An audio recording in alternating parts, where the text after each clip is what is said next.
Mirëmbrëma dhe përshëndetje të dashur teleshikues dhe mirë se takohemi së bashku në emisionin Aromë Shkodre. Her pas here në transmetimet tona ne kemi treguar ose më saktë vërtetuar se nuk jemi lokalistë, të gjitha transmetimet që realizojmë nuk I shërbejnë vetëm qytetit të Shkodrës, por kudo ku ndodhet shqiptaria.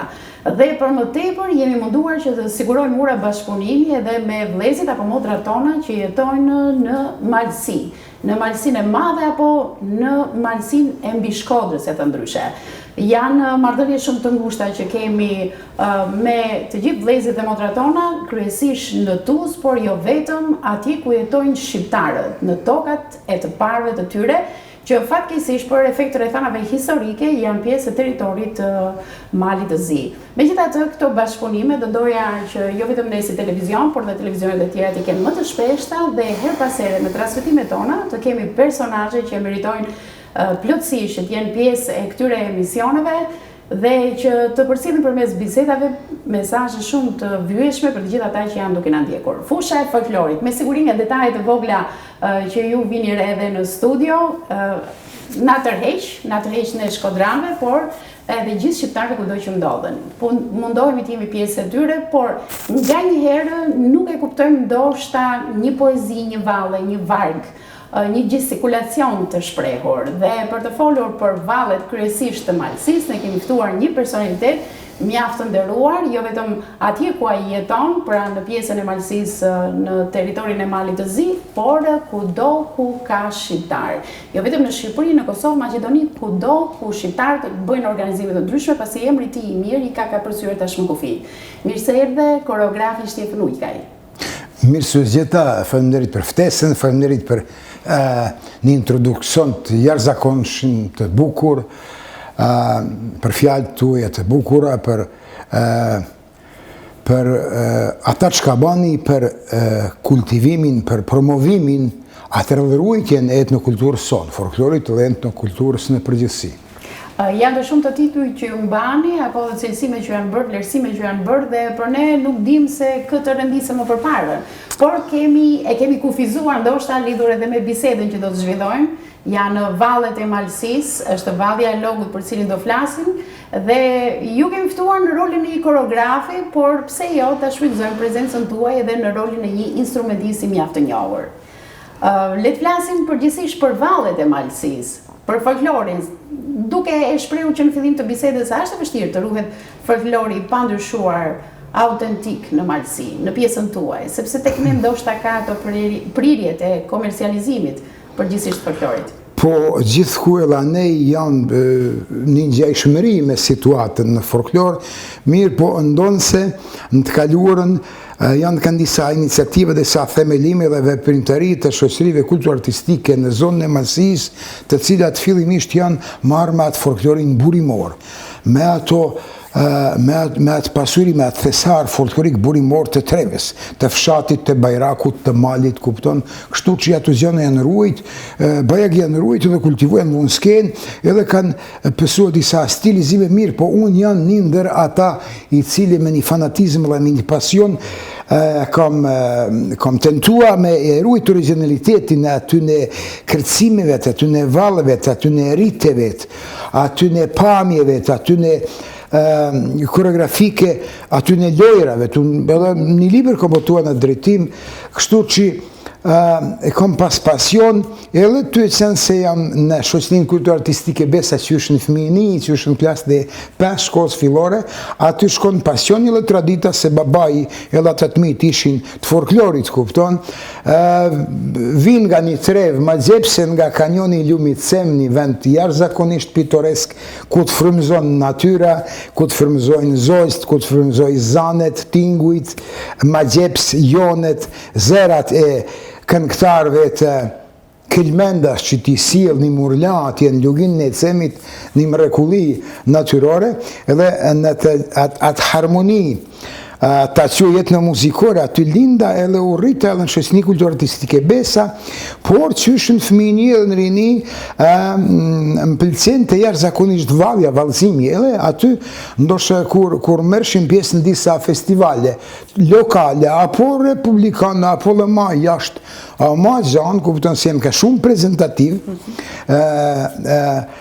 aty kisha një epsh, një dëshirë që të paracesim vallën, edhe unë bëjnë diçka në drejtim, po ishin ato vitet e 70-ta, ndoshta 80-ta, ku ite hala nuk ishte emancipuar roli i femës në malësi, edhe fatmirësisht duhet të përmendi një femër, si motër, Mri Palja dhe Divanaj dhe Dvukaj, e cila ishte e para në malësi që veshi gjubletën, kupton. Se dhere aty rolet ndoshta epizodike në një drama, një korodrama, diçka ndoshta e banshteve, edhe mashkulli me një fustan, me një fustanel, se aty edhe besa është shoqënia e parë që banë edhe emancipimin e femën në skenë, kupton. Shtefën, le flasim pak për valle, çfarë valle është kërceja në malësi? Mirë, valle, aty valle, na fillimisht duhet të bazohen në vallën e logut, në kërcimit e logut, në ato të cilat janë kanë hegje. Pra, vallë është e logut. E logut është, po, janë disa. Përveç vallet e logut, ka valle të tjera? Po, ka valle të tjera, valle të stilizuara, të cilat unë si ndoshta edhe njeri që merr me etnokoreologji, se kam disa certifikate, disa diplomat të koreografit. Vallja më e vjetër është vallja e logut. Ajo vjen nga thellësia, nga lashtësia, kupton. Unë jam krenar kur e më përmendi gjubletën se unë personisht e shoqënia kemi dhënë një kontribut veçantë dhe për afirmimin e gjubletës dhe për pozicionimin e gjubletës në pjedestalin e kostumografisë botnore në UNESCO, të merr në vesh. Vallën e logut ne shohim me një kërshëri shumë të madhe, por jemi shumë kurreshtar të dimë më shumë rreth kësaj valle. Ju thanë që vjen nga lashtësia. Gjithmonë kemi parë vetëm një çift që e kërcen vallën e logut, dhe përgjithsisht kur kërcehet është vetëm një çift që e kërcen dhe pjesa tjetër e shikon. Apo mund të dalin disa çifte dhe e kërcen një vallën e logut. Shumë me venda pyetja, aty kam bën disa edhe debata, edhe botrisht edhe haptas, se gjatë hulumtimeve të mia kam ardhur dhe disa atlana edhe të një pyetje. A është vetëm një çift i logut që vallëzon, edhe që me shumë respekt e përcjell i krejt logut të gjithë të pranishmit, qofshin në dazëm para një kishe në një tubim festiv. Pra kemi vetëm një çift? Një çift, por një Jimmy, një Franuika Kinga, njëri vërtet kupton, e kemi në shumë filme është kanë ka pa postura koreografike, ka pa një larvani lëvizje është mrekullueshme, një sharm të veçante ka pas. A i më thoshte se a kënë gati në gjitha logjet e malësis. Këte e në nejtë, thomë kufinit, se logu kryesor ka epicendra, logu të malësia ka të shpela e frashtit në bajst kastratit. Aty ka logu më i math. Janë kënë logje, janë kënë fusht korikës, janë kënë qëtë për dhe lecit, janë kategura e lecit, në qëtë dhe lecit, gati gjdo fis, gjdo mahale ka pa atë logu në vetë. Varsisht nga lartësia edhe geografike, varsisht nga ajo, atë ditë që ka fest, a mund të rrinë me oblidhën loga dhe mu këthu e prapë me fjetë, a mu këthu e në shpi, kupton, aty aj edhe aspektin ndoshta geografike i ka determinu disa gjera, kupton kështu. Pra duhet jemi vetëm aty ku ka ujë, apo bori një kishe ku kërcej logu, apo dhe në gëzimet familjare? Mirë tash, unë këtë kërcimin e logut, unë e shiqoj, edhe e shoh preardhjen nga lashtësia, ndoshta paralel a nikosisht me gjubletën, me plisin, me xhamandën e Çakshiri e lek, me veshën kombëtare të malësisë mbi Shkodrës, të Alpeve të Iliriko, Arbroro, shqiptare, tonat. Se, u duhet të thëmë këta. Edhe kom pas disa kritika gjatë prononcimeve të mija, pse thot Shtjefën në qojnë kreto Miken në Bosnjen, në Novi Sad, në Vojvodin, ma larkën Mesleja të e këtej, po. Janë kena të kohna, ndonë se në Mesleja është përlua pe i linit. Ne kemë sheu i linit në cem një vend që quhet. Në cemin tonë kemi shumë vajanica, edhe kemi shumë mulli, që janë përdorë, thomë gjeti gjeto. Qysh se ka kre furke e ropit në to vinë vende. Kështu që aty nga prolua Tirku, aty nga prolua të gjithë të prollimit e Leshit. Duhet të thomë se na i takojmë etnikisht, edhe kombëtarisht i takojmë zonë se fisit Labeat. Na jemi Tomëlgji, na jemi Labeat. shefime doklat me autoriat, të cilët edhe dalmat kanë jetuar pe i delmeve, pe i deleve. Kështu që, në qofë se të gjithë ato mileniume, baza kryesore, edhe rëntimi kryesor ekonomik i familjes tonë, të para arzve tonë, anë mishi, leshi, delja, baktia, leshi, baza kryesore për problemin e tirësive, e këtyne gjanëve që ti kanë vesh, kanë jetua, kanë bjetua. Unë isha në një muzeum ku kustosja më të regohu se në thellësi tokës gjatë dimnit akcar, ato shtëpia, ato furriqe, ato bërlogje janë herështrua me drum, atër me zjedh, atër me san, atër me lesh, me jetua në dimnat e ftoft me acar. Kështu që leshi është elementi bazik i prodhimit të gjithë veshës. Ne jem krenar që Gjubileta është pozicionon në UNESCO, por unë duhet të thonë përrejush, kom shprehela ma parë, por më duke që është vendi fantastik të shpreh jetu. Ne vetë, unë me disa miqë, jemi në iniciativë e sipër që me ba një dosje, por me urdësi, jo mungut, se janë disa raporte, ndoshtë edhe administrative, të cilat të i kalohen. Dosje për logun e malësis mbi Shkodrës në UNESCO. Bukur. Logu, për shembull, logu është interdisciplinar, nuk do të përcaktojmë vetëm një kërcim, një burr, një grua, por logu i këtër logu. Mënyra organizimit të logut dhe jo vetëm organizimi i interpretimit, vadhja epicendra, mënyra e interpretimit të vadhës logut, kërcimit logut ato. Dalim pak të interpretimi. Dakor? Janë disa figura koreografike që bëhen gjatë logut. Absolutisht. Ato trashëgojnë se i shoh dhe disa fëmijë të vegjël që përpiqen të marrin hieshin e mbatjes së duarve. A ka një gjuhë që shprehet përmes gestikulacionit dhe çfarë duhet të kuptojnë? Të gjithë ata që janë spektatorë, ja, për shembull si në rastin në fjalë, se si duhet të mbajnë sjellja e duarve e afron, e ndjell, si duhet ta kuptojnë? Shumë faleminderit, kom paraste edhe si djalosh, me parë një matë vjetër sekretarën tim, kupton, një Nikol Galasmajl, pe i Trieshit, i cili u qua për hatri tim se i tha, djalit vetë, gjoks që i të arsimtarëve të aj, u hesi artistiki pjesë folklorike të ansamblit Besa, tha, do për hatri tënë, tha, mu u qua me luj pak se, jo, gjoka, tha, ka mu, i tha, ma parë, po, edhe u qua për hatri tim me lujt. Edhe i të plak 7-8 vjeç, plak Sokol, kupton. Edhe aj, i të aj që ka lujt e lëvazua, po thuaj nga të gjithë logjet e masis mi Shkodër.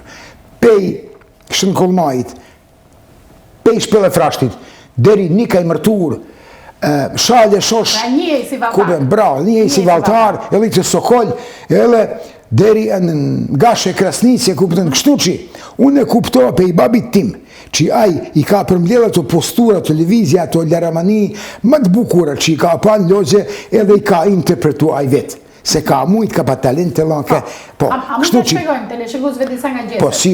Po si jo. Kështu që edhe ky Franuikaj, edhe i disa tjerë si i kom pa gati të gjithë, njerëzit gati të gjithë, valtarët e logut mësit, qysh se pajmet unë i kom pa. Edhe një Tom Nikol, për shemull, i biri këti, a ka një Sul Ibrahim edhe Pejtuzit që ka luj në mënyrë fantastike, shumë njerës ka luj, një Noshvaso, të samaj, kështu që jem keve në Shqipëri me 7-9 shinë si ansambel Ramadan Sharkic, Malsia. Po, janë shumë të era dhe vëndet, po letë të shpegojmë këto interpretim. Shumë mirë, unë për shemull, unë duhet thëmë këta, që gjdo interpretator, gjdo valtar, gjdo kërcimtar i logut, e ka pa atë stilin e vetë vehtja karakteristik të vetë vetes tina. Atë karakterin. Po janë disa figura bazike. Janë figura bazike, të cilat duhet të përmbahemi, në që se do të jem autentik në vallëzimin e logut. Për shemull, Fillimi është kur del kërcimtari, tash janë disa teori që në disa kohra të lashta e të stër lashta, logut i ka apri femra, apor më falni, vajza, nusja. Edhe e guximtare, dikush e lidhë me matriarkatin, po unë nuk doja të bëja ata, për shembull, se kom pa disa kritike dhe unë tërhiqja aty, për shembull, se ka dal femna edhe e ka, me ate ka tërhjek mashkullin me dal, trimi me dalë me luaj. Mirë po, kryesisht në malësit mi Shkodrës, del trimi pozicionohet e përzjell trimi i logut i cili del i pari trimi. I pari, se ai trimi i logut që ban organizimin edhe me një rregull. Kështë trimi, për shumë aty në log, si ndalon që ky personi është trim, duhet jetë beqar, apo jo, mund të jetë i martuar. Trimi i logut është një njeri me autoritet në fisa apo në bajraka në të tredh, i cili në një mënyrë e ban rregullimin, e ban organizimin e logut, edhe ban një simetri, një diametri, i largon njerëzit, ban një vend se duhet me luajti. Ky person, jo me, apo përgjithsisht çfarë statusi ka ky person? Ky ka pa një, duhet të ketë pas një autoritet në fis edhe në bajrak. S'ka muj me ka kush do ta. Ai që i ka shkua fjalla... Autoritet dhe në drejtimet të tjera të jetës, apo edhe në drejtimet tjera. Në nivelin artistik? Në nivelin artistik, po, sa në dasht me ditaj si shkon në regulli i logut edhe që ka bajt në log. Personi martuar? Personi martuar? Absolutisht edhe i moshuar. Edhe i moshuar? I moshuar, po, me pa eksperiencë. Atër ky dilte në bazë të çfarë kriteri zgjidhte? Jo, ai dilte për shembull parit edhe bante, ai poziciononte njerëzit në log. Largoni ju, bani vetë një livada, një oborra, bani vetë se donë me luja, kanë ardhë një bogjie, donë me kësyja te i këtej, që për më pas hapsin, një, dy. A i ka pozicionua nuset, që janë mek në lok, nuset e ati vitit, nuset e simjeme, po, nuset e simjeme, ele aty, po, ele aty nuset për shemull, kanë eksponua bukurin para logut, para botrisht, bukurin e vete kanë eksponua, me vesh kombëtar absolutisht, me kapica sërmit, me komplet. Pra vishin komplet elementet më të bukura që kishin më të bukura, të po. xhubletës. E tash, aty në lok kanë dalë të gjitha nuset. Ndonë se ka panoj nuset që e vjehra e saja, por gruaja e shpis, ka pa frik pak se nuk ka me pa nusen e hjeshime da i dërshoqe, ajo prap se prap ka shku, se ka paraste kur ka da mu tërhjek e një cama në qytë dolecit, thot, jo, këthej, thot, me nuse, thot, se i herë, a ba nuse, ele kur mas majt nuse, po len lok me shoqe. Ele a këthyë, ele ajo nuse atë dit, kite bada, baja si nuse e hieshime. Kuptan? Kështu që aty në log, aj trimi i logut, kur vinë nuset, ele renditën në log, ato ai vend edhe e ka të drejtën me bërtit, me e i pozicionua, se janë vunë resht, aty populli në tjetër anë ka nej, edhe kryesisht janë të kanë nuset e këthyme me krye pe i djelit, që me i rezatua djeli, me i pa, me i shëndrit mirë dhe me i pa mirë, e atër populli vetë e ka ba për zjedhin e nuses ma zbukur. Kjo, e reja e filanit ose kjo nusja, ose bi pe i këtej, dau sot në dërshoqe, kje ma da ija, kje ma e bukura. Kështu që ne në kohët funit edhe në logë të këllmenit edhe ne në logë Koricës atje ku bajet edhe, na e bajmë atë, logun e Koricës, logun e Bjeshkës, e kem pa si regull me e zjel mis Bjeshka 1, 2, 3 kupton atej, mirë po jem larguan nga jo kem la popullit të zjeli popullit, kështu që populli vete ka zjeli ka shkua. E pas kemi shmangur dhe hatër mbetjen dhe zërat jo po mirë, janë disa menime, thot me e këthyë, thot se vjen ma shumë popull, që se është manifestimi garuës. Mirë, themi se va dialogut, edhe njëherë, pra del trimi e të ndryshe, person që kishte ma autoritet, i cili printe i pari dhe do thrise një nga nuset. Bravo. Në vërtet, ai e zjet apo dhe thret një valtar të logut, një kërcimtar. Hajde për shembu, Frana Marksokoli, ose Nikol Galasmajli, se tash, po të zemi nuse, hajde ti bia e kastratit. Jo, kryesisht trimi a gjente, e caktonte. A caktonte? Po. I jepte mundësin të gjitha vajzave dhe nuseve?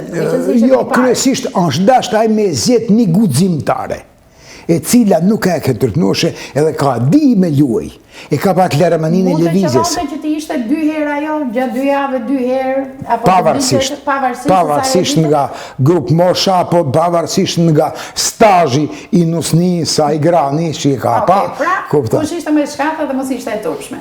Fillon të vadja logut, cilat janë gjestet, koreografike që bëhen dhe çfarë do të thonë ato? Fillimisht, trimi,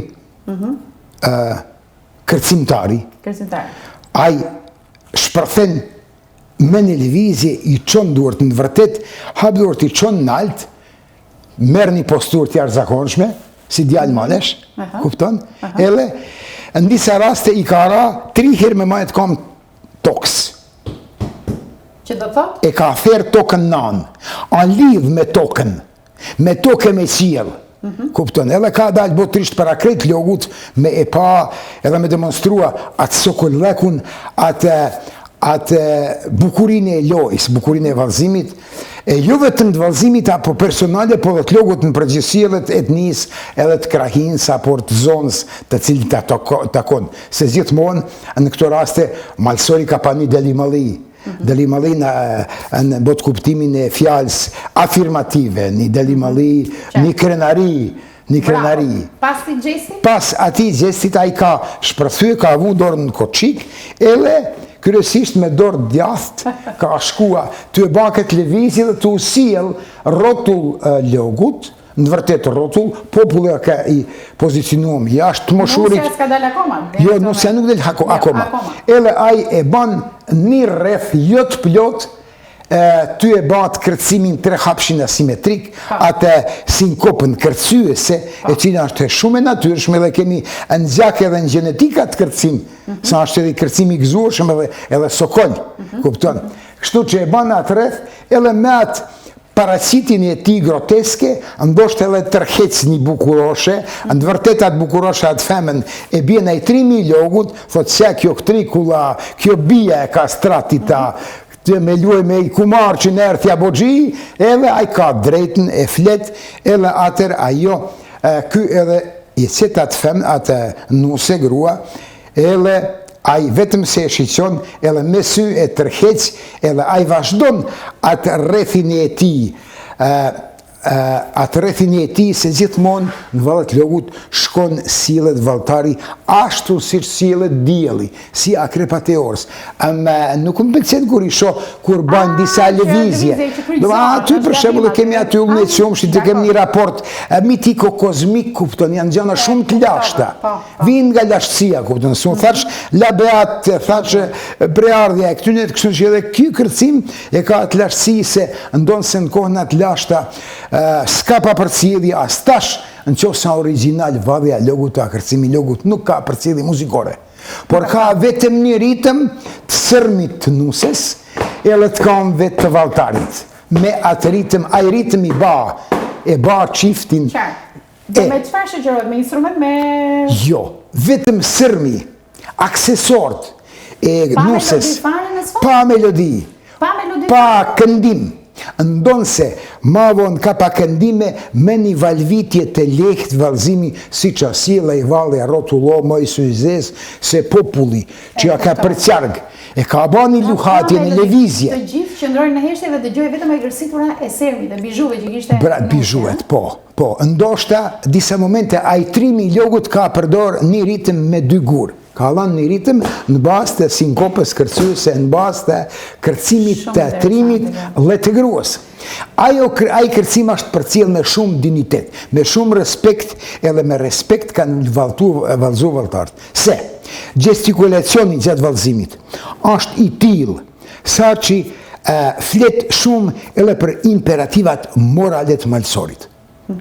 Edhe raporti i ti ndaj gruas, edhe anasjelltas. Se për shembull, ky e ngacmon me sokollekun e ti me një paraciti groteske edhe del femna. Edhe lua për pas ti, se një mënyrë diametrale shkon femna krahas me ta, në rejt me mashkullin kështu. Edhe e tërhje kur kthehet e vjen, këtu mashkulli pozicionohet, ban një kërcim, kupton dorën në koqik, ban një kërcim me të djathtën edhe me të majtën, kupton atër ullë dorën edhe ban djathtas, majtas, djathtas ne kemë ballë koreografikisht këto lëvizje, kemë ballë koreografi, edhe më të zhvillu koreografi, edhe tani, kur i ban këto, a i ban një për ullje edhe një kërkes me fjalë tjera e kërkon rubën e valtares, se jo ka një rubë ose 2 ruba të barla, ose të larme, të cila i mban në bas brezit këtu. Mos haroni se brezi ka di me i pale dejnë 10.000, bile thonë dej 50.000 thuma plumbi. Brezi i femën, i nuses. Kështu që, pas që e ban ata, atër ban një për undje, edhe shkon kështu, edhe nis me ba një lëvizje me dorë, femna ja kthen në dialogun, një gjest me rruba, kështu femna e largon pak. Ik more shero, largo mu shero, se ky ja kërkon rrugën, kërkon dashurin. Kjo ftes për dashuri. Kjo është edhe si e trajton edhe Skënder Selimi, doktor profesor Skënder Selimi Malli, tash po dhe të baj një digresion, po do të kthehet tek këta emna të mëlej të Malësisë Mbi Shkodër, çka është një motiv edhe një obligim imi e të gjithë kolegëve të mi, ju i gjithë se si ju jeni këtu në pozicionin ku do bani afirmimin edhe reklamimin e kësaj iniciativë për Dogun, se aty shkon mashkulli, sillet edhe femna, kjo me rruba ban ato lëvizjet, lëramani, i sjell lëvizjet, edhe kështu aj e lyp, nis me e lyp rrugën. Kjo, kur çtërnohen, gjithmonë shkon ashtu si që është edhe akrepi orës, po, edhe kur kalon pran, aj pak e lyp edhe provon, bani tentativ me marë shamin, mirë, po kjo lëviz me dorë edhe nuk e dorëzon shamin. Në vërtet, këtu bëhet një loj me disa gestikulacione, me ekstremitete, kupton, me postura, të gjithë, ky vallëzim e ky kërcim është një fabull e veçantë koreografike, edhe koreologjike, edhe etnokoreologjike. E ka domethënien e vet. Çdo lëvizje, çdo pamje, çdo gestikulacion, edhe mimika, se të thaç gruaja duhet të jetë guzimtare, se duhet pse duhet e me tregojat shkathësin e vetë, bukurin, edhe duhet me di, me luajt, edhe me di mu sjell në raport me trimin. Për shembull, kur e lyp trimi, edhe shkon trimi, sjellet ashtu, edhe e ban një lëvizje kështu, edhe i pan duart kështu. Një joshje, por edhe një demonstrim pasyra e bukuri i sate, edhe kalon pranë saj, edhe ajo i pozicionon duart kështu, edhe kjo bën një pasyr ndaj trimit. Edhe një respekt. Pra pas ka ndryshuar shumë valle të logë. Jo, po janë elementet vjetra që nuk janë konzumuar, nuk janë muha në skenë. Që unë i mbaj me atë edhe disa parametre që i kanë interpretua, kuptat. Edhe ban një përngritje, konkretisht mamin e kam pyet si djaloq, kur nisha me luaj, nanë thëmë pse i pan t'i duart, se më një gjohë nana edhe për hatri tim me luaj pak në borë shpis. Thot, jo, a di qka thot, femna thot, gruaja thot, ose nusja do të me i paj duart ma poshtë se trimi. Se trimi do të me... Trimi është ma analë se gruaja. E dyta, respekt ndaj trimit. Tjetra, do të me enerua, thot trimin, thot ka lua dhe ka lëviz, edhe tash anë një diçka që nuk më thama ma por, më kanë tha do gra tjera, edhe është një diçka që gruaj i ven, edhe këto duar para vetë vektes, para trupit, edhe si një kufi ndaj trimit. Mos mu afro, mos me ba tentativ kontakti, kështu një mburoj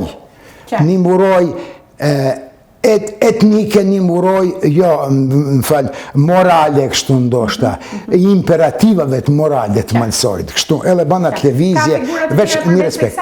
Ka, si s'ka, ka shumë figura. Nëse i përmëndi vetëm si emra për shkak të minutave televizive. Okej, për shembull, atër tjetra figur, mirë, thaq kështu, kur shkon femna, edhe lua këthen në rrugë, edhe kështu ban një lëvizje, po kur e lyp kërrugën, ajo i ban në rrugë e largon. Pse e largon? E largon se tonë kjo bëhet një loj rreth rrubet, rreth shamijet, rreth simbolit dashuris, por edhe gestikulacioni tjetër është i ndërthurë e ka ato elemente erotike, sa ashtu e trajtojnë, shkencëtarët. Për shembull, e largon me rrugë. Pse? As nuk ja dorëzon rrugën. Ky provon me marr rrugën. Ndoshta edhe nëse muj me marr rrugën, nuk ja merr rrugën për dhunë. Se është një kod. Thot, e bukurie, të lumt, atë i bukurie, sokolie, por e din ku kam shpinë. Nëse po të pëlqej maç çoj shkuosit në shtëpi time. Për shembull, Edhe këta. A linte në këto lloj kërcimesh, kur kërceheshin bukur, linte xhelozia midis bashortit, asaj nuses dhe kërcimtarit? Jo, se ajo që ka dy kanë një zonë markante, ashtë kanë një mos thëmë në malla, kanë një grë hiesh me guximtare, që ka di me luaj, ka di me usil, ka pa një raport besimit me burrin, ka pa një raport besimit me atë trimin e logut. Ajo ka përfatësuar ndoshta edhe fisin e për shembull trishit në atë log të rëndësishëm. Pra nuk linin këto lloj kërcimtime. Jo. Pa ka pavarësisht nga zonë, nga situata, se nuk do të me idealizua njeri, por gjithmonë unë tentoj, edhe ashtë për me tentuar, çdo koreografe, çdo ai që merret me artin popullor, edhe me thasarin tonë begatshëm, me e paracit atë të bukurën, atë pjesën e bukur të jetës të malësorit. Ata më të bukurën. Kështu që, atëherna nuk mujme e marë, edhe kur kalon pranë, nuk mujme e marë rrubën se kjo ja ikë rrubën. Por, kjo atërban një për ullje edhe e ullë dorën kështu bile, e ullë dorën nën lartësin e Gjublec, rrethit bardhë, bravo të Gjublec, e vend pyetja pse ullë dorën, jo po, ullë sa është një kërkes për dashuria, ashtu si shkruajnë edhe etnologët e famshëm kombëtar. Edhe është një jo barcolet, po një diçka se kur bëhet një lafe, një arsyetim, një justifikim nga jeta, thot një trima, një burë, thot, ka dalni, thot se tanë kem dalë për nërë Gjubletit, tanë kemi lindë, tanëve të gjithëve të në ka lindë nana. Kështu që i këthej në natyrës, së në gjithmonë, edhe kur janë onomatopizmet në folklorin malësor, unë i shkoj dhejtë ajo, dhejtë burimi, dhejtë natyra, e natyrshmja, ashtu si e fali Perëndia, krijuesi, edhe si e kultivohu vetë njeriu në atë jetën, në atë pjesën më të bukur të jetës së vetë. Po vazhdojmë me këtë gestikulacione, se po shoh se ju falenderoj. Për shembull atë ullet ose edhe me dy duar, ban një kërkesë të rrugës, një aludim, një alegori. Kur kalon ndonë se ai në shtërnim, edhe i kthen duart e i vend mrapa, kalon në kërcim, kështu kalon në kërcim pranë nuses, edhe dhe me këqi vuna dorët mrapa tybe se ta marrë rrugën edhe kur i afrohet provon me marrë, po kjo e din këtë mjeshtri edhe kjo ja ikë rrugën edhe e ban një busjeshje, një dialog. Se gjithë kohën është një dialog i gjallë që zhvillohet në mes tynet.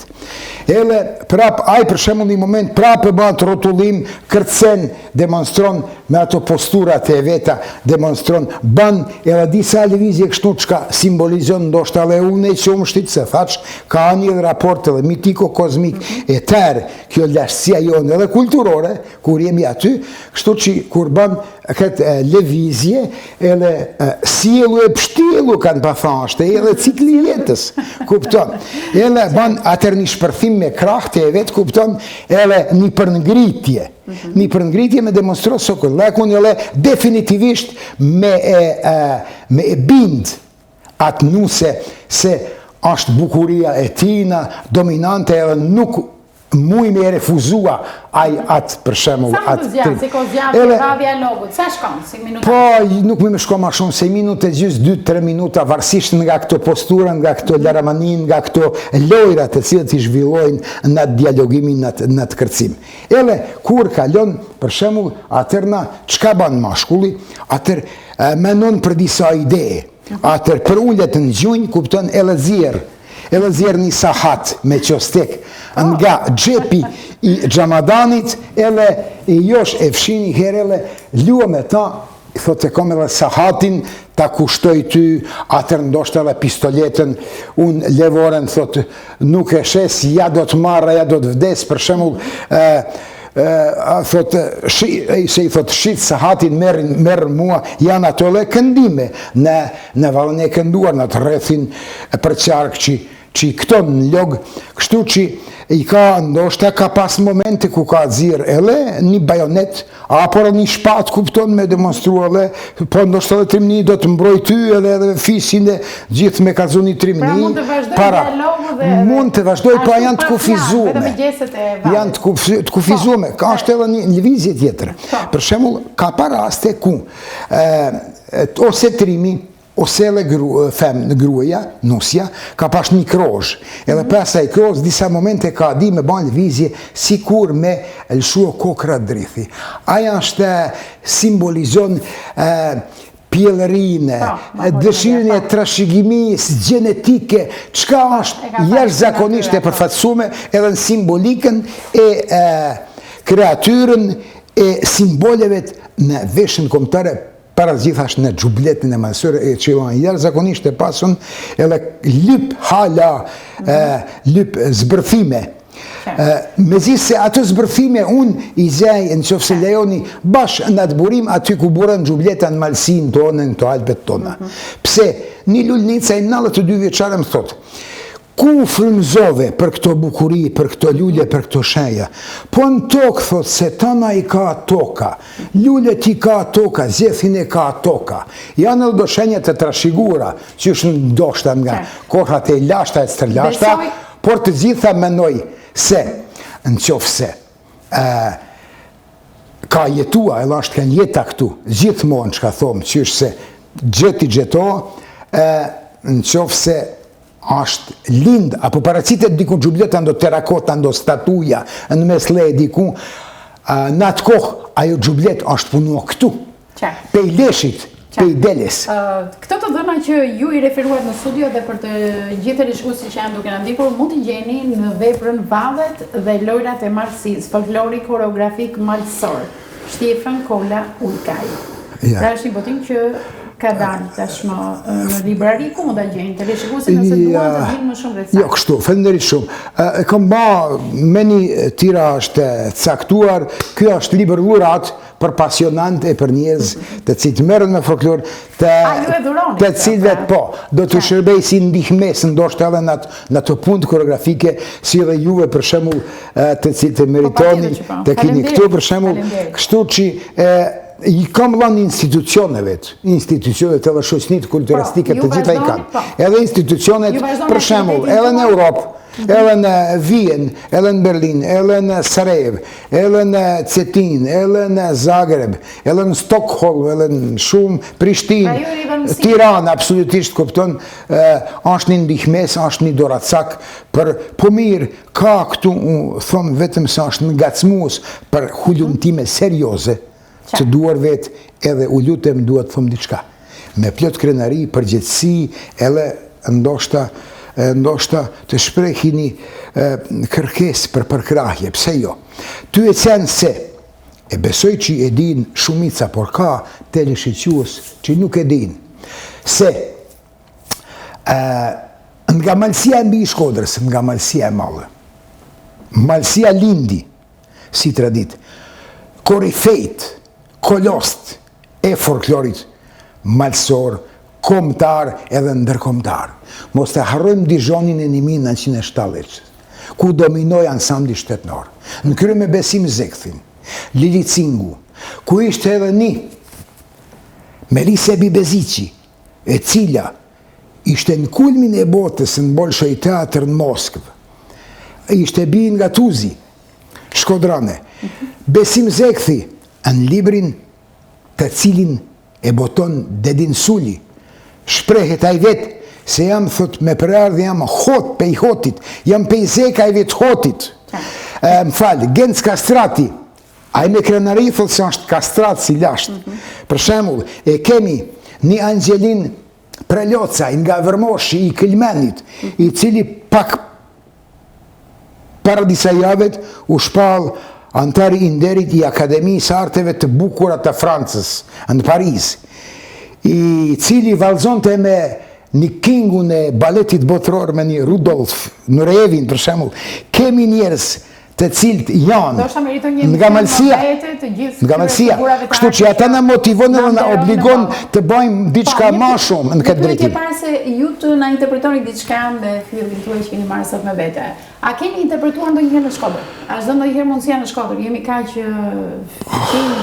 në pozicion. Jo, konkretisht në Shkodër. Pra jemi vëllezër, por konkretisht në Shkodër. A keni interpretuar në Shkodër? A ka ndodhur ndonjëherë mundësia ose ftesa e për më tepër tani në dhjetor, që janë në programet dedikuar festave të fundvitit? Mirë, jam kënë festën e ndoshta luleve të ftuar, por keni rast tragjike nuk mujtëm të interpretojmë për hir të respekt ndaj morteve që kemi tu në urë, kështu që aty vetëm se si me thonë shprehmen ishim përgatitur në vesh kombëtare komplet edhe një program të larmishëm, jashtëzakonisht besa, por u tërhoqme se ishte edhe një vendim jo vetëm në i aktivitetit tuaj, po të gjitha aktiviteteve të gjitha aktivitetet kulturore nivelin e Shkodrës, po nivelin shtetnor të Shqipërisë, kështu që aty po. Kështu që shkruajnë Bashkia Shkodër ta ripërsërisë dhe pse jo të shfrytëzoj ditët që janë në dispozicion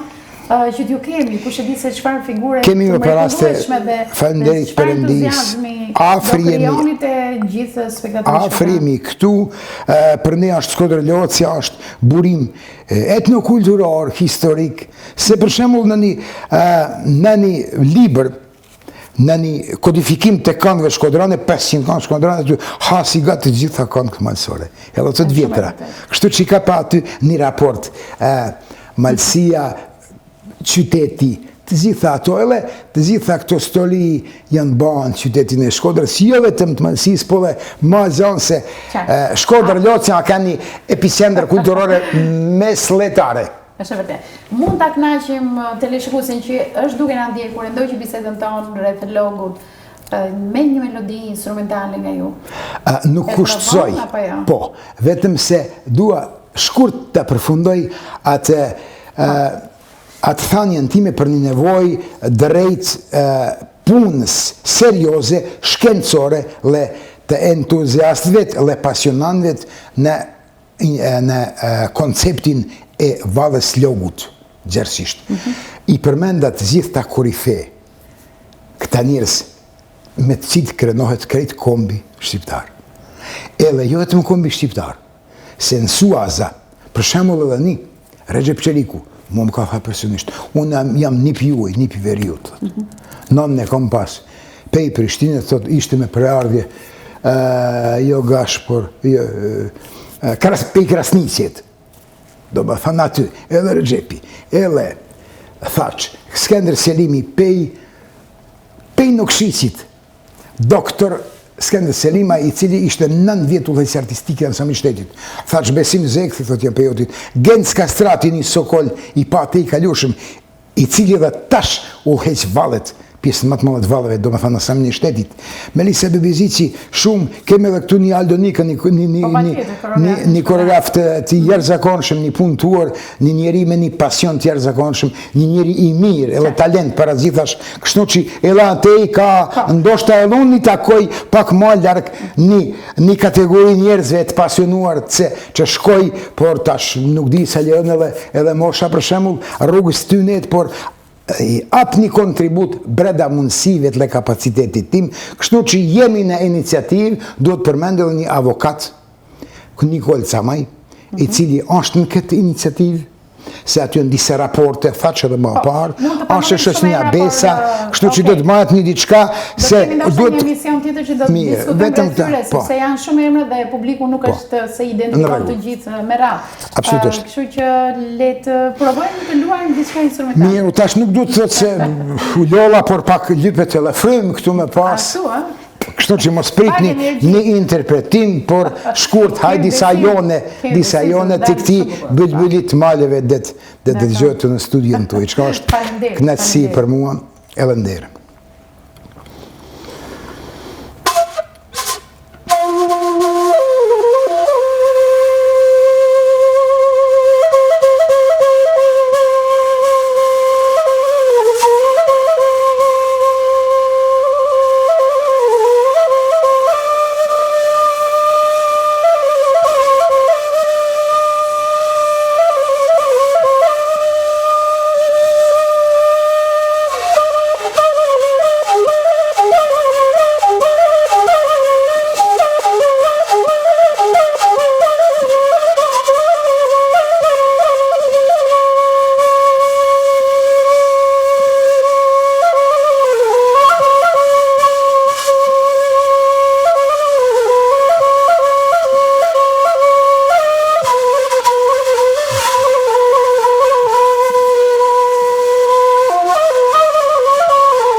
Bravo, të lumë. Shkort një intro, pak tash. Nuk ka që i bje janë do tjetë. Në studios edhe të endemi në për Bjeshke, në për Lëndina, shumë bukur. Mirë, faleminderit. Unë të falenderoj për bisedën që zhvilluam, ndoshta kjo është hapi parë për të zhvilluar dhe të tjera biseda në transmetimet tona, pasi ashtu si që thash dhe në fillim të emisionit janë më së vlefshme këto bashkëpunime për të zbuluar atë pasurit të madhe dhe autentike që për të cilën unë dua t'ju përgëzoj, ruhet shumë më mirë se sa tek ne. Për një përkrahje reciproke, një bashkëpunim i gjallë. Po patjetër, dhe të dojë që trupat artistike të bashkëpunojnë më shumë me njëra tjetrën. Ju faleminderit dhe kërkoj falje se ndoshta një potencë ime e cila buron nga pasioni. Po, kuptoj. Vetëm pak të lutem edhe ti ke fajin në aspektin pozitiv, se më kenë nga smëri disa pyetje të jashtëzakonshme nga aspekti e nga pozicioni i një profesionistes të valës kombëtare në skenën tonë. Të falenderoj shumë, e vlerësoj faktin që jeni një thesar shumë i madh njohurish edhe të dhënash dhe nga një herë kur janë ambjete televizive dëshiron njeriu të cek sa më shumë, po të tilla janë ambjete televizive. Prandaj unë thash që ky është hapi i parë, do të ketë hapa të tjerë për të bërë transmetim. Respekt, faleminderit shumë. Ne do të kalojmë në një pjesë të dytë, pasi kemi një mikën tonë të ftuar në pjesën e dytë, është studiuese. Njëherë është edhe kryetare e shoqatës Xhubleta Alpeve Shqiptare, është një personazh shumë i njohur në transmetimet tona, ne falenderojmë edhe vazhdimisht, por do kemi mundësi që edhe këtu në studio ta falenderojmë për bashkëpunimet e vazhdueshme që kemi pas. Një promovim i librit në Tuzë u bë shkaku që kësaj radhe ne t'i bënim asaj ftesën dhe ta kemi në studion e emisionit Arëm Shkodre. Pas pak.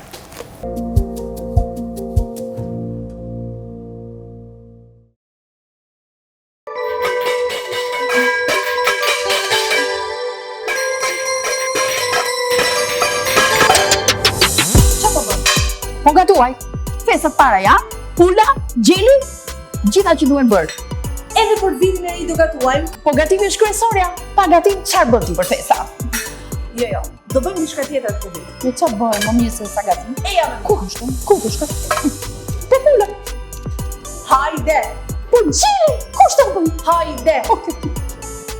Jerda, çfarë do bëjmë? Ato ke mirë. Gëzuar e largoj qika të miza. Po festojmë me gjë? O pa tjetër që po festojmë. Çfarë festojmë? 11 vjetorin. Te kujt? Djalit, vajzës, kujt? Emisionit pra, emisionit të tokim, këtë vit feston vitin e 11 në transmetim. Qëndroni me ne çdo natë duke filluar nga data 21 dhjetor dhe në datën 31 dhjetor në transmetimet maraton të këtij emisioni në ekranin e TV1 Channel. Gëzuar!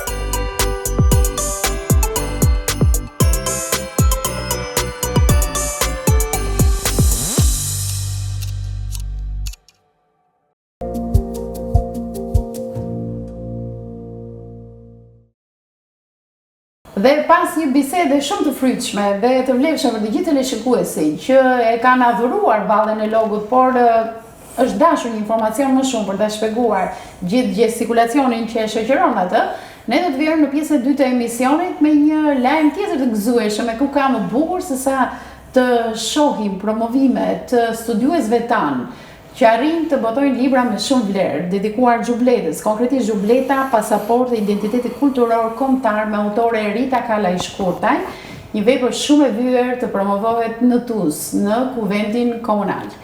Dhe ishte një atmosferë shumë e këndshme, një promovim shumë dinjitoz që unë dëshiroj ta prezantoj për të gjithë teleshikuesit e emisionit Arëm Shkodre. Ku ka më bukur se sa të ftoj autoren këtu dhe të ndajmë së bashku këtë promovim që u realizua pak ditë më përpara. Mirë se erdhe zonja Rita Kallaj Shkurtaj. Mirë se ju gjeta dhe faleminderit që i latë hapësirë për ta promovu dhe njëherë, sepse jo të gjithë kishin mundësi të ishin pjesë e këtij promovimi dhe njëkohësisht të ishin pjesë e asaj që në kuadër të projektit të zhvillimit të kulturave të pakicave në Maltëzi u përzgjoll ky libër, i cili i përfaqëson më së miri kulturën shpirtërore, etnografinë dhe gjithçka tjetër që lidhet me malësorët nën malin e zi. Ne herë pas here në transmetimet tona e kemi evidentuar faktin e kontributit tuaj të vyer në lidhje me Xhubletën, dokumentimin e saj, shpjegimin e mjaft elementeve të përbërëse të saj, rëndësinë se përse duhet ta shohim Xhubletën në një këndvështrim historik kulturor. Dhe për më tepër është edhe pozicioni juaj përmes shoqatës Xhubleta e Alpeve Shqiptare që i dedikohet totalisht kësaj fushë, veshjes 4000 vjeçare që na nderon dhe që tashmë kemi dhe në UNESCO. Një prezantim shumë dinjitoz, mbështetur dhe nga Universiteti i Shkollës Luish Gurakuqi, referate që u mbajtën nga pedagogët dhe që e mbështetën më së miri këtë botim. Pra Xhubleta, pasaporti i identitetit kulturor kombëtar. Do doja të flisim pak për veprën dhe më pas si u ndjet nga mikpritja në Tuzë. Atëherë, faktikisht ky libër është prezantuar shumë herë për opinionin publik dhe arsyeja pse u risoll ishte për faktin se Xhubleta e pranuar tashmë në UNESCO për dhojën e veçantë të punimit të saj. Mendoj që ka nevojë të promovohet edhe për vlerat kulturore shpirtërore që ajo mbart, pra në rang botnor, sepse është vlerësuar dhe është, si thua, prezantuar si një kulturë shpirtërore e shqiptarëve, por nga ana tjetër duhet të prezantohet edhe në një farë mënyrë edhe atë lidhje që ka me genin racor të malsorëve, sepse kjo është një kulturë shpirtërore dhe si thua një thesar në kulturën shqiptare, të kombit shqiptar, të cilën e kanë ruajtur dhe trashëguar vetëm malsorët. Çdo vajzë, çdo grua, çdo femër që veshet me petkun e Xhubletës, menjëherë të vjen vetvetiut ideja që kjo i përket genit racor të malsorëve. Le të ndalim tek vepra Xhubleta pasaport. Pse pasaport e identitetit? Atëherë është hera e parë ndoshta që e them, por përpara se të krijoj shoqata Xhubleta e Alpeve Shqiptare, ideja ishte të krijonim diçka që lidhej me vlerën reale të Xhubletës dhe Xhubleta, duke qenë se është trashëguar për kaq mijë vjeçar dhe është ruajtur në formën e saj origjinale, qoftë në punim, qoftë në stil, qoftë në elementet kulturore shpirtërore që mbat, mendoj që është një pasaport, pasi vetë flamori ose kuptimi shtet-komb ka ardhur pak më vonë se sa është krijuar Xhubleta. Dhe në këtë sens Xhubleta mendoj dhe në të vërtetë ka një si më thënë, një emërtim të qëndësishëm, i cili nuk besoj se mund të krijohet një hendek nëse ne e pranojmë si pasaport për sa kohë ajo ka gjithë të vlera trashëgimisë kulturore shpirtërore që na lidh me antikitetin, me lashtësinë dhe vjen deri në ditët tona si një prezantim ose si një lidhje shpirtërore e popullit shqiptar nga Ilirë deri tek ditët tona që jemi ne shqiptarët që për fatin e mirë e kultivojmë dhe e trashëgojmë prej tyre. Rita, ti ke vite që merresh me studimin e Xhubletës dhe ti që nuk ndallesh në këtë studim asnjëherë. Ndodh që gjatë kësaj pune intensive që bën, ti zbulon gjithmonë gjëra të reja dhe dëshiron pastaj ato t'i ndalësh me gjithë teleshikuesit apo gjithë lexuesit, për më tepër kur i boton edhe në vepër. Atëherë, besoj që ky libër një pjesë e madhe e dashamirësve të këtij libri dhe jo vetëm, sepse në të vërtetë nuk është thjesht një libër, por ky është më tepër se sa një studim që pasuron fondin e shkruar për sa i përket Xhubletës dhe duke qenë se vjen nga një simpozium shkencor që lidhej po me promovimin dhe si thuash atë përmbledhjen e vlerave kulturore o shpirtërore që mban Xhubleta kudo në troje shqiptare ku mbahet edhe kultivohet, pra ka sjell gjithë atë hartën etnografike ku Xhubleta sot gjinet dhe malsorët mbartës të saj jetojnë dhe si thuash e promovojnë atje ku si thuash krijojnë ato vlerat etnografike të tyre, i kanë lënë një vend të rëndësishëm duke e ruajtur si një thesar për brezat.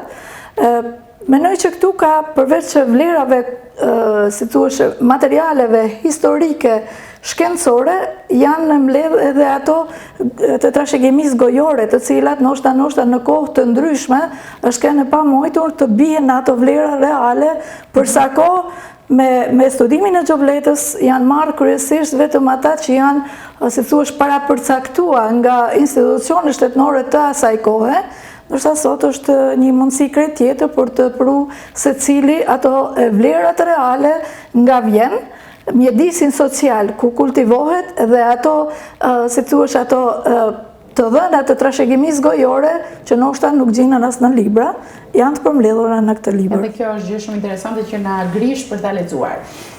Rita, si mendon pas hyrjes së Xhubletës në UNESCO, ekziston rreziku i jo folklorizmave, po më shumë euforizmave, ku njerëz të papërgjegjshëm të marrin përsipër të shkruajnë për Xhubletën, të bëjnë botime për Xhubletën dhe nganjëherë del nevoja e botimeve të tilla shkencore për të mbajtur njerëzit pak në shina.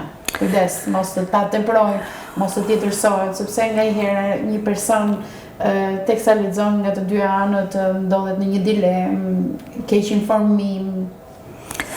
Atëherë, kjo është ndoshta edhe një pyetje domosdoshme në një farë mënyrë për t'i dhënë një lloj informacionit opinionit publik, duhet të jenë të kujdesshëm, sidomos për sa i përket GTP-s,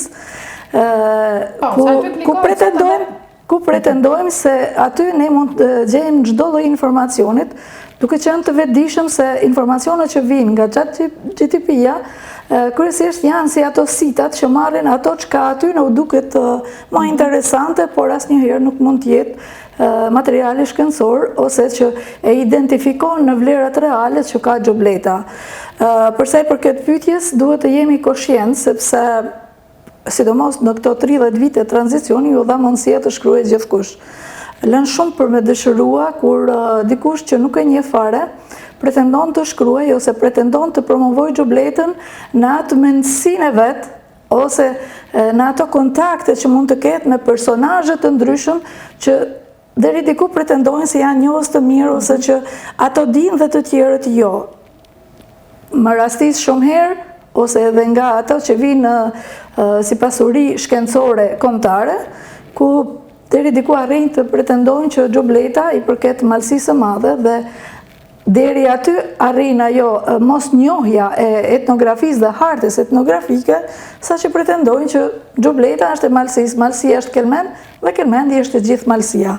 Dhe kjo mendoj që ka një përgjigje të qëndësishme edhe përsa i përket atyre tentativave që shumë kush mundohet ta përvetsoj dhe të pretendoj se e promovon nëpërmjet këtyre gabimeve që mendoj që më shumë e dëmtojnë se sa e ndihmojnë për të ruajtur vlerat. Një pyetje vetëm thjesht sa për kurreshte para se të më japësh opinionet dhe si u ndjeve në Tuzë në vlerësimet që u bën.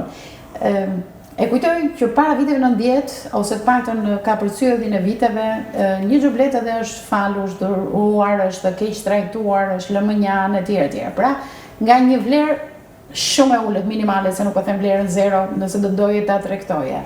Sa ka shkuar sot një Xhubletë? Atëherë, Xhubleta sot ato që janë të përtreg. Shumë të madh, në hyrjen në UNESCO, në media që flasin vazhdimisht se automatikisht të gjitha këto veprimtari ja shtojnë vlerën. Atëherë, për pa dashur me ra nesh as kërkujt, duhet të them vetëm një gjë. Prodhimi i Xhubletave autentike, origjinale, sot të paktën këtu e 10 vite nuk janë punu. Janë riciklu, nëse ka patur Xhubleta të vjetra, janë riciklu, që do të thotë në një herë një kohë i kanë edhe fanelat e leshit, i kanë përpunu për me pas mundësi me kriju edhe një veshje të re, pra aty ku janë prish, ku janë dëmtu, i kanë përpunu për t'i bën. Po nuk kemi riprodhim nga e parë. Arsyeja pse nuk e kemi, është shkaku kryesor është mungesa e vojonicës. Që do të thotë të tjera për të shikuar se vojonica po. Vojonica është teknika e fundit e cila bën të mujtën që Xhubleta të jetë e këndshme për të veshë në shtatin e gruas. Që do thotë e butë. Që përveç se zbutet, ajo ngjeshet në atë formë sa që të krijon një pet kompakt e cila, si thuaç, ruan atë po them një formë të atill që të jetë e realizume në stil, në formë, në gjithë shka tjetër që lidhet me pjesën e veshjes dhe masanej paraqitjes. Po, Rita do bëj disa pyetje vetëm për gëshërinë gjithë të shikuesve. A mund të ndodhë që Xhubleta të prodhohet industrialisht? Atëherë, mendoj se industria dhe teknologjia sot po prodhon gjithçka. Por kurrën e kurrës nuk do të mund ta bënte atë të vleshme për sa i përket kulturës shpirtërore që mbart një veshje, sepse personalisht unë kam 20 gjubleta në shtëpi, secila për mua ka një thesar me vete, për shkak se secila grua që ka punua, aty ka hill atë ndjesinë shpirtërore të vet. Po nga ana tjetër, nëse teknologjia do të fillonte të prodhonte, do të prodhonte seri. Nuk do të krijonte një të vetme që të ishte unike në mes të tjerave. Rita, se unë do të ndërpres disa herë se kam shumë pyetje dhe dua të shfrytëzoj kohën televizive. Bëhen projekte? Po. Shkrepen foto, hidhen në rrjetet sociale, ndërtohet një klasë e diebërjes, një artizane që është thirrur, asnjë mjet për diebërjen, po gjithë janë foto, nuk mungon asnjëri nga fotoja. E kemi mundësinë e diebërjes në sot apo nuk i kemi më mjeshtre që mund të na mësonin dhe a e kanë ato aftësi, nëse kanë mbetur ndonjëra prej tyre, të na mësoj dhe ka interes, a ka mbështetje, a ka buxhet. Atëherë, ato nana, ato vajza, ato bia të malësisë që kanë punu xhubletën, mendoj që grakën kanë sikurse edhe ne. Nuk është asgjë e pamujtun, çdo gjë është e mujtun, as më tepër që ne kemi edhe modelet. Të gjitha gratë e malësisë të cilat, se thuash ato veshmalljet, po them të paktën ato që janë të rreth moshës mbi 60 vjet, të gjitha kanë aftësi të punojnë me përpunimin e leshit, sepse e gjitha është bazamenti i lëndës së parë është përpunimi i leshit. Mundësit janë edhe janë të pafundme dhe në një farë mënyrë përsa i përket vëmendjes së shtetit është kaq minimale sepse edhe nëse hillen fonde për këtë projekt ose për këtë projekte, mendoj që ato shkojnë në dorën e gabuar. Thjesht ato lëvrohen si fonde, por rezultati nuk ekziston mundësia që të jenë rezultate që si thuash të gjenë barazimin e asnjë projektit që të paktën është shkruar në letër. Për sa kohë që, siç e tha edhe vet, ato bëhen më tepër për show dhe jo për diçka që është praktik pune reale, në mënyrë që vajzat të kenë mundësi ta ruajnë, nuk them që duhen shumë, sepse xhubleta nuk veshet në jetën e përditshme. Ama si teknik punet, duhet ta kenë. Në 2019, unë kam arritur të bëj një projekt me Ministrinë e Kulturës dhe në këtë projekt kam intervistuar 150 plaka të moshume dhe për mua është ndoshta diploma më e mirë dhe më e vlefshme që kam marrë, sepse unë e kam marrë në terren dhe e kam bio, çdo leksion, sepse kam një përmbledhje leksionesh për sa i përket diebërjes xhubletës dhe ka një vlerë shumë të madhe për sa i përket edhe vetë etnografisë shqiptare për ta ruajtur dhe për ta pasuruar ose edhe thjesht për ta kultivuar dhe për ta kthyer në një praktik, qoftë edhe teorike. Dhe me që përmendet projektet, ju përmendet një projekt ministrisë. Ju jeni vetmja shoqat në Malësinë e Madhe Xhubleta Alpeve Shqiptare. Një herë është e vetmja në Malësinë e Madhe që keni përfunduar studimet dhe keni mbrojtur edhe temën e masterit me xhubletën. A keni marrë ndonjëherë një projekt? Për sa i përket projekteve, kryesisht kanë ato të, si thuash, projektet në lidhje me promovimin nëpërmjet shkollave, po për sa i përket kësaj diebërjes dhe kultivimit të saj në diebërjen për ta kultivuar në masat e gjëra ose tek ata persona ose gra e vajzat të grupit të interesit që duan ta dinë dhe ta në një farë mënyrë ta përvetsojnë dhe ta trashëgojnë tek bijat ose mbesat e tyre, të them të drejtën këtu lë shumë për të dëshiruar vëmendja e shtetit. Dhe të mos harrojmë që ekziston edhe rreziku që nëse ne nuk jemi të aftë te diebërja, sepse ka një afat në UNESCO, mund të largohemi nga UNESCO. Ësakt. Nga ana tjetër unë kam marrë shumë herë përpjekje për ta digjitalizuar diebërjen e xhubletës. Që në një farë mënyrë të ngëllon sikur po e modernizon, por në të vërtetë digitalizimi do të thotë që çdo lloj elementit ose çdo praktik punet, çdo teknik që duhet për me mësu dhe për me përvetësu diebërjen e xhubletës do të realizohet nëpërmjet pamjeve filmike që nesër ta kenë mundësi të jetë diçka e ruajtur në arkiven e shtetit për sa i përket kësaj teknik pune. Kjo vlen edhe për UNESCO-n, që për fat të keq po qëndron ajo shprehja ime që UNESCO është në Malësi të Madhe dhe është UNESCO, mbi UNESCO për sa kohë e kultivojnë dhe e ruajnë, është unike në botë si veshje, por ne nuk duhet të na marrë ai entuziazmi se është e jona, për sa kohë ne lëm ta pluhuros koha dhe në një farë mënyrë ta anashkalojmë vlerën e saj për sa e kemi. Pra se herën të gjithë teleshikuesit, nuk është se ka hyrë fizikisht gjubleta, por ka hyrë diebërja e gjubletës. Ka hyrë diebërja e gjubletës. Sepse këtu ndryshon edhe konceptimi që kemi nga ndryshon dhe ndryshon shumë. Pra diebërja ka hyrë, jo gjubleta. Diebërja e gjubletës. Mirë, edhe donte një temë vetë Rita dhe ka shumë për të thënë në këtë drejtim, por le të ndalemi te pritja që u bën në TUS.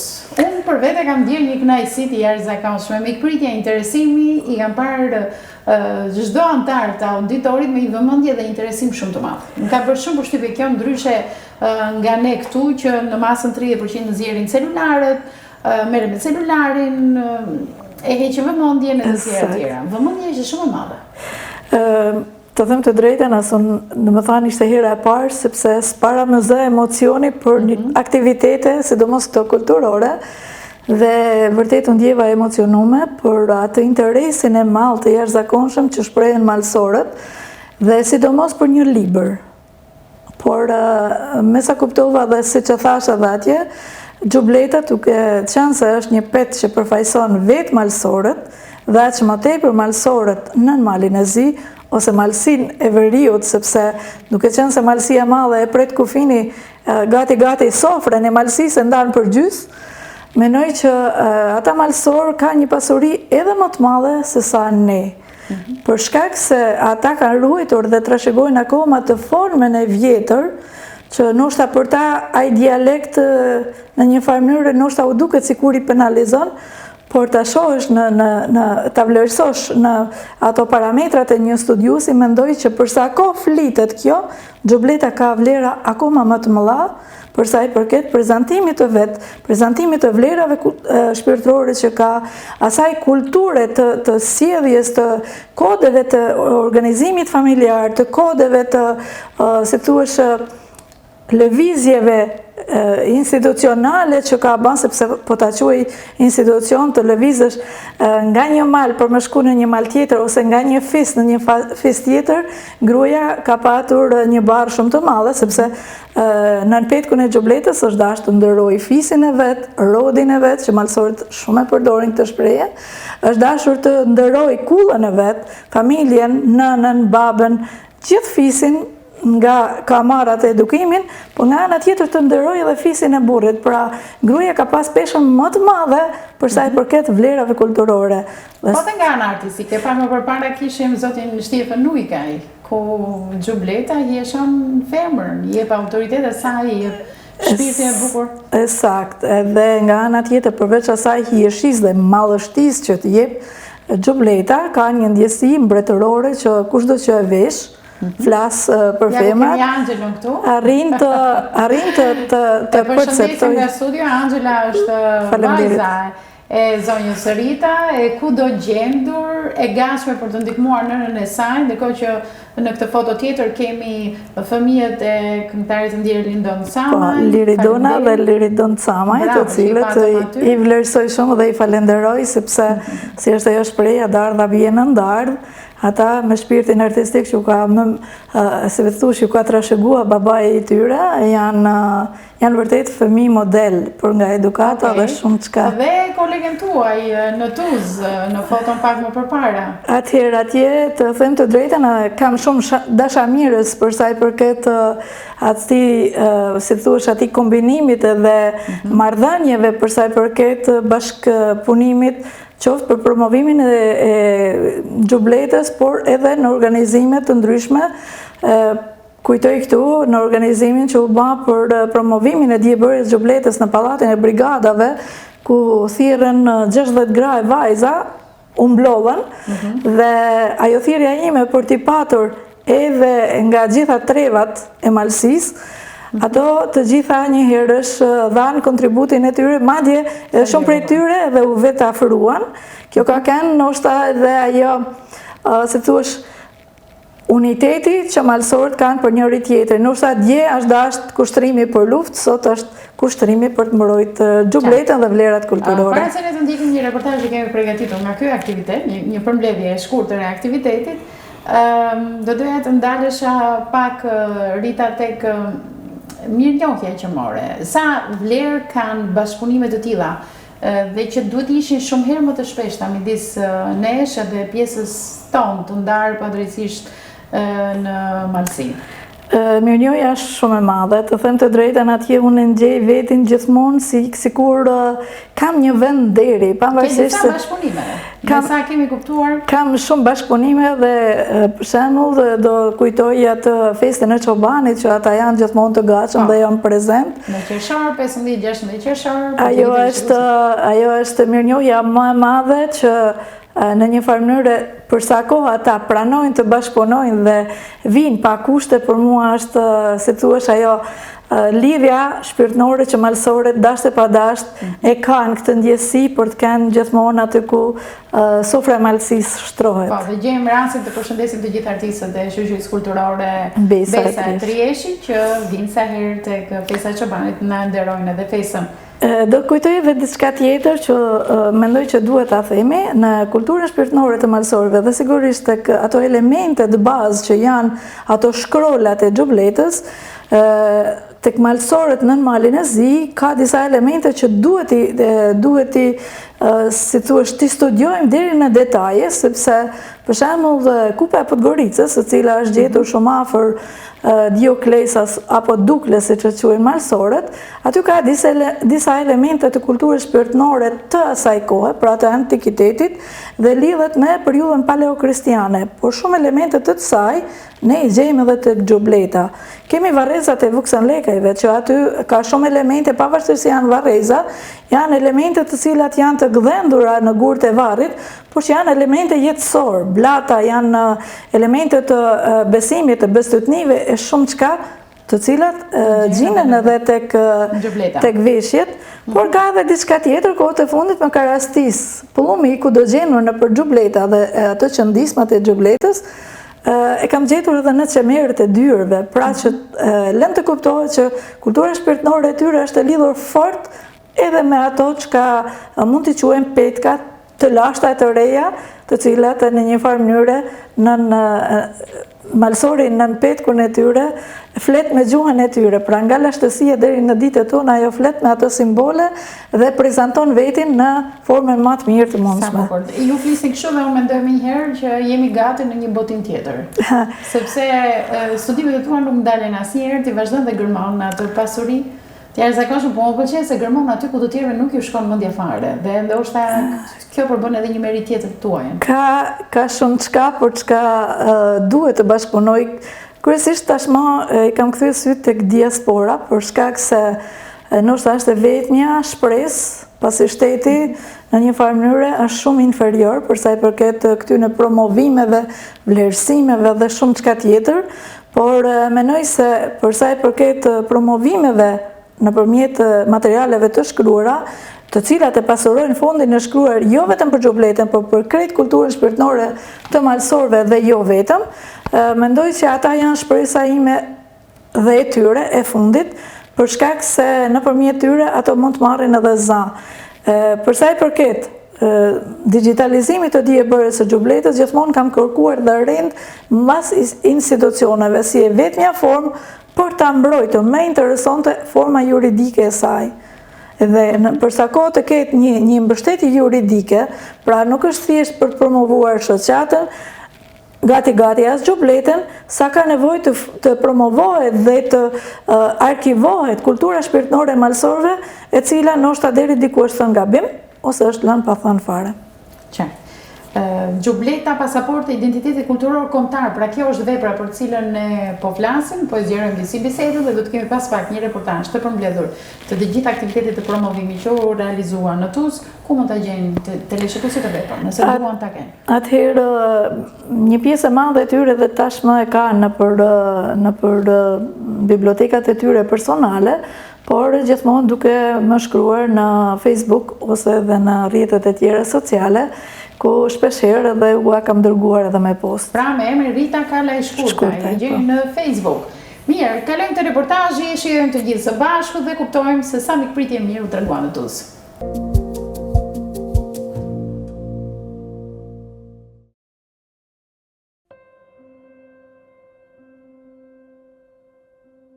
Në kuadër të përvjetorit të pranimit të xhubletës në UNESCO si dhe manifestimit të projektit Ditët e Kulturës së Pakicave, Qendra për Ruajtjen dhe Zhvillimin e Kulturave të Pakicave në Malin e Zi, në drejtimin e zotit Gëzim Hajdinaga, në bashkëpunim me shoqatën kulturore Xhubleta e Alpeve Shqiptare dhe Departamentin e Historisë pranë Universitetit Luiq Gurakuqi, në sallën e Kuvendit të Komunës së Tuzit, organizuan manifestimin kulturor Xhubleta Pasaporti e Identitetit Kulturor Kombëtar. Në prani të shumë intelektualve, malësore jo vetëm, u prezantua libri dhe dokumentari me të njëjtin titull, ku krahas fjalës së rastit të zotit Gëzim Hajdinaga, drejtori i Qendrës për Ruajtjen dhe Zhvillimin e Kulturës së Pakicave në Malë të Zi, e referuan profesor doktor Nertila Larja Hosha, doktor Bendis Kraja, doktor Sereta Koperaj dhe autorja e librit Rita Shkurtaj, njëkohësisht kryetare e shoqatës kulturore Xhubleta e Alpeve Shqiptare. Në ligjëratën e tyre u bë një pasqyrim i detajuar mbi rëndësinë dhe vlerat etnografike të petkut të Xhubletës, vlerave kulturore shkencore të librit, si dhe rëndësisë së bashkëpunimit ndërshtetror dhe ndërinstitucional në të mirë të ruajtjes dhe trashëgimit të Xhubletës, tashmë pjesë e trashëgimisë botërore mbrojtur nga UNESCO. Një pasqyrim të detajuar mbi rëndësinë dhe vlerat kulturore shpirtërore të malësorëve në petkun e Xhubletës e përqoj edhe dokumentari regjizores Rita Shkurtaj, i cili u mirëprit dhe duar trokit me shumë vlerësim nga të pranishmit, shumë prej të cilëve malësor të lindur dhe rritur në prehër të Xhubletës. Një vlerë e shtuar për këtë manifestim kulturor pati pjesëmarrja e të rinjve malësor Liridona dhe Liridon Samaj, Emiliona Curi dhe Angela Shkurtaj, të veshur me xhubleta e Çakshir, ku demonstruan me dinjitet identitetin kulturor dhe kombëtar të malësorëve. Ky manifestim u moderua me shumë profesionalizëm nga zonja Teutalul Gjuraj dhe u përsoll nga mediat lokale e shtetërore të Malit të Zi, si dhe mediat shqiptare, ku i pranishëm ishte dhe TV1 Channel. Një interes të madh shfaqën edhe për librin, ku shumë prej të pranishmëve morën kopi të tij, çka e bën edhe më të çmuar dhe kuptim plot impaktin e librit Xhubleta Pasaporti e Identitetit Kulturor Kombëtar për malësorët e Malësisë nën Malin e Zi, të ri e të lashtë sa jeta, autokton në trojet e veta. Unë kam pas derin që këtë libër, këtë vlerë të kombit ton, këtë pasaport pa viza me shëtit gjithë botën, ta promovon në një vend tjetër ku jetojnë shqiptarët e Malë të Zi, në Guci, vende që me dëshirë, pa dëshirë, me mos punën tonë, janë të lanën pak vazhdore, por besoj dita ditës edhe ato zona do të marrin hapin dhe t'jenë pjesë e vazhdimësisë të hapit tonë kombëtar. Sot nuk po flasim vetëm thjesht për një veshje popullore, por për një pjesë të gjallë të kujtesës sonë kolektive, për një pasaport identitetit që reprezenton para botës si një kulturë e lashtë, krijuese dhe dinjitoze.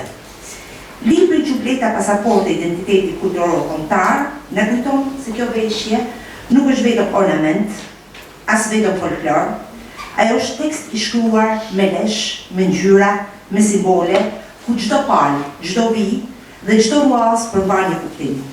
Një kujtim dhe një mesazh për brezat. Xhubleta vjen nga thellësitë e historisë sonë. Figurat ngjashme me xhubletën janë gjetur në terrakotat e vjetra, në Bosnjë, në Krejt dhe në hapësirat e tjera të mesdhot, të datuara në mijëvjeçarin e dytë para erës sonë. Çka na lejon të themi se kjo është një traditë rreth 4000 vjeçare, e ruajtur me fanatizëm nga malësorët e Shqipërisë së Veriut, të Kosovës Perëndimore dhe të zonave shqiptare në Malëzi. Të lidhim traditën me arsimin, me muzeologjinë, me turizmin kulturor, me projektet ndërkufitare. Le të shohim xhubletën si një urë që lidh gjyshet tona me vajzat e sotme, si një gjuhë lashtë që meriton të flitet sërish përmes artit, kërkimit shkencor dhe bashkëpunimit ndërinstitucional.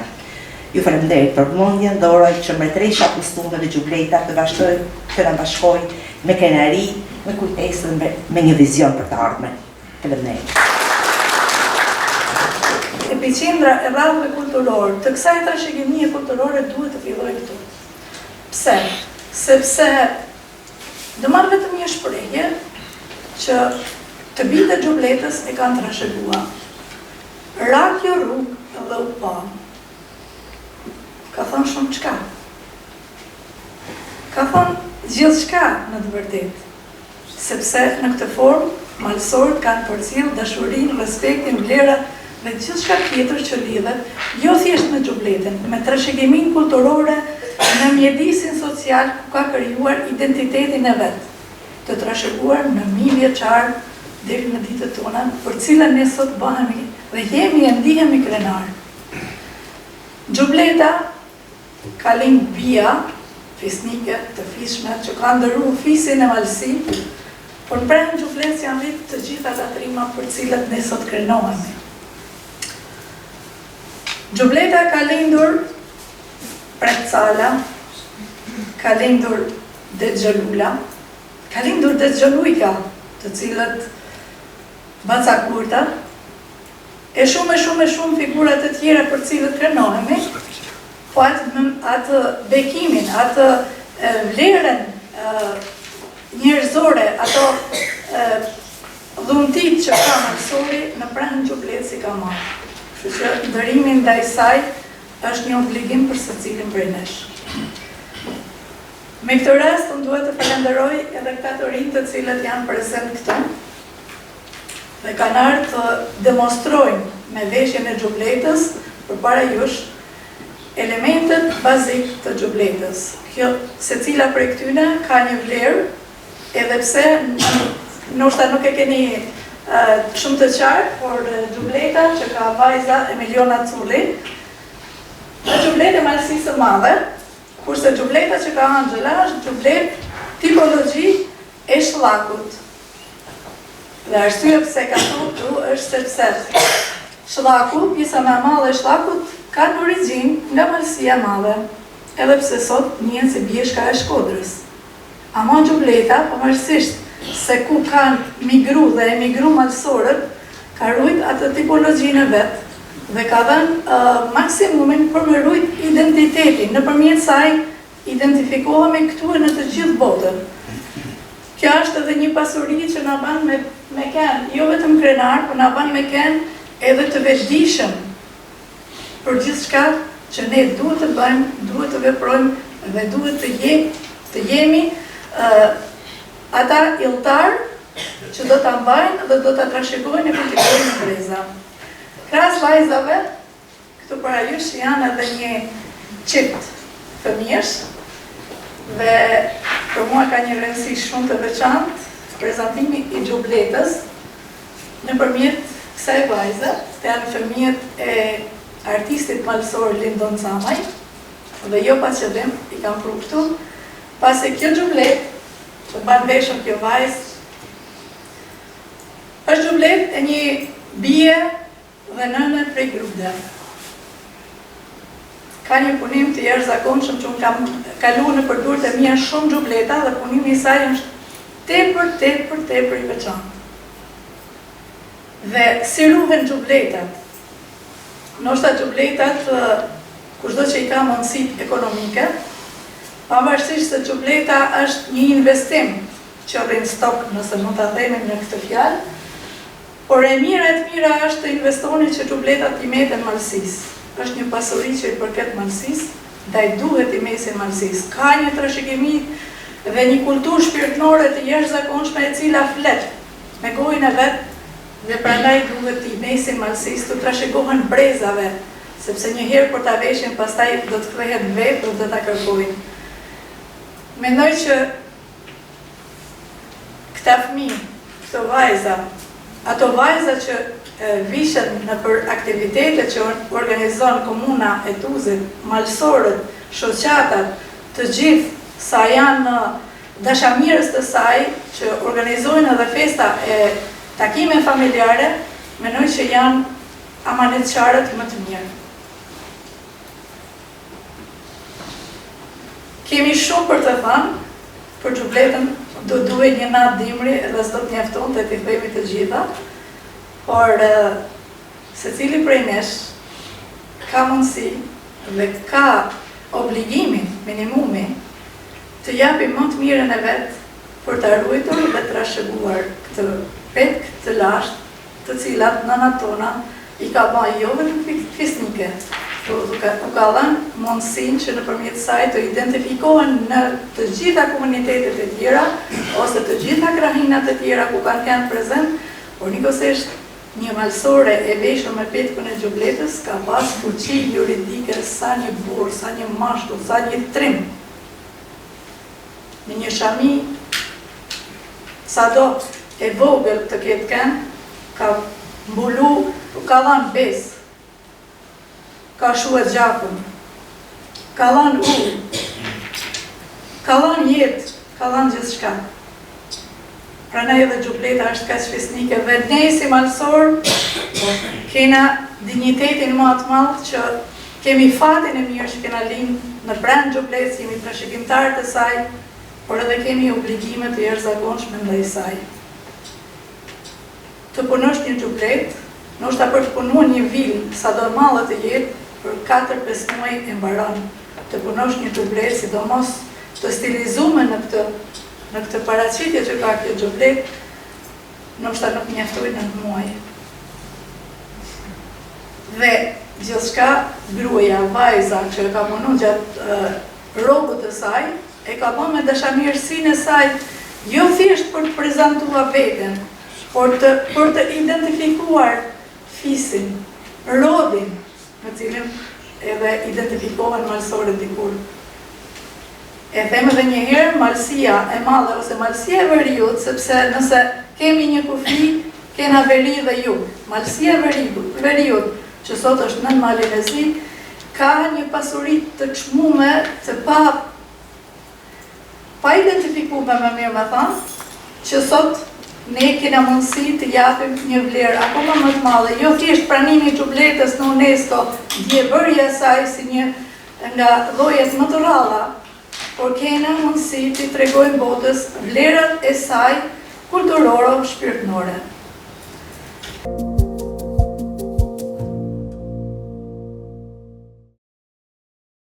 Ky pra ishte reportazhi që ne kishim përgatitur. Unë të përgëzoj pavarësisht se nuk e shfaqej për gjithë teleshikuesit, mbetet ekskluzive juaj e drejta për transmetimin e reportazhit. Keni bërë një punë shumë të mirë për reportazhin. Ndoshta në transmetimet e radhës që mund të kemi gjithmonë me lejen tuaj edhe mund të transmetoj. Unë falenderoj që zonjën Rita që ishte pjesë e kësaj bisede dhe që ndam me të gjithë teleshikuesit jo thjesht eksperiencën e një promovimi libri, por shumë e shumë problematika të prekura. I sinjalizuam disi meritojnë emision më vete, por këto janë mundësit televizive të pakën për sonte. Gjëra sinqerisht ta falenderoj dhe zotin Shtefan Ujka që na kënaqi në pjesën e parë dhe sot ja kemi dedikuar të gjithë emisionin Malësi, se kemi nisë me vadhen e logut e pas vadhës e logut edhe me gjubletën e cila pse jo pasaportë e identitetit kulturor kombëtar. Ritransmetimin e emisionit do të keni mundësi ta ndiqni ditën e shtunë në orën 15:30, ndërkohë ne do vazhdojmë me transmetime të tjera. Ka mbetur edhe një emision për të transmetuar Aromë Shkodër, pasi shumë shpejt do të kalojmë në një transmetim të ri që i dedikohet festave dhe që është viti 11 që realizojmë emisionin Tatokin. Por për këtë do të jenë spotet e ndryshme speciale kronika televizive që do e anoncojnë dhe që do na ndihmojnë në sartimin e këtij emisioni. Bashkë natën e mirë.